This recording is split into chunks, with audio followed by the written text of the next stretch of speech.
A slice of life from Harmony Tower. At Harmony Tower, even the silence had a pitch. The morning mist curled gently around the ivory turrets, catching prismatic light from the stained glass vaults high above. From a distance, the great spire looked half-sculpted and half-sung into existence, its narrow arches and wind hollows designed not just for beauty, but for resonance. Tallis Veir sat alone in Practice Hall 7, surrounded by instruments that no longer looked at him with expectation. A silver harp shimmered by the window. A wind flute hovered in the air, suspended by a soft hum of levitation. His own instrument, an aged oak violin with a carved dragon's head at the scroll, lay across his knees. Untouched. He stared at it. The lesson bell had rung half an hour ago. He'd skipped it. Across the hall, a sparrow made of paper and spellthread landed on the ledge and chirped a tune in 3 perfect notes. Harmony Tower's messenger birds didn't need ink. They sang your letters. This one tilted its head and waited. Tallis sighed and plucked a single string, a low D, unbowed, flat. The sparrow nodded once, then fluttered away into the light, leaving behind a faint shimmer of magic in the air. He didn't need to hear the message. He knew what it would have said. Professor Lenivar requests your piece for the spring aria.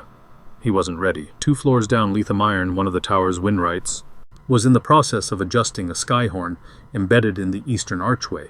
It was her job to keep the wind harmonics tuned so that the tower didn't accidentally resonate too strongly and set off enchantments.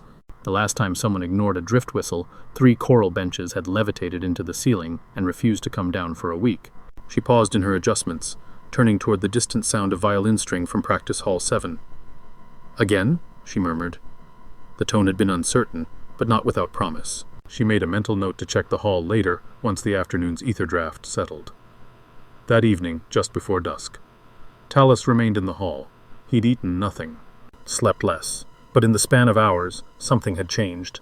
Notes now floated like dust motes in the air. A simple phrase at first, a child's lullaby from Windchime Village that his grandmother used to hum while weaving nets. He paired it with a variation in fifths, then bowed it in minor, then again in major. The hall responded. The runes etched into the baseboards pulsed softly. The floating flute joined him, improvising harmony. He played until his fingers numbed. He played until the sun struck the tower's great stained glass oculus, and a beam of amber light passed through the red and violet panes and struck the floor in the shape of a burning lyre. He stopped then. Only then. The final note hovered a second longer than it should have. Then the room was still. Later that night, he left a sheet of parchment on Professor Lenivar's desk. Spring aria submission, untitled. He didn't sign it, but he didn't need to. The tower would remember the sound.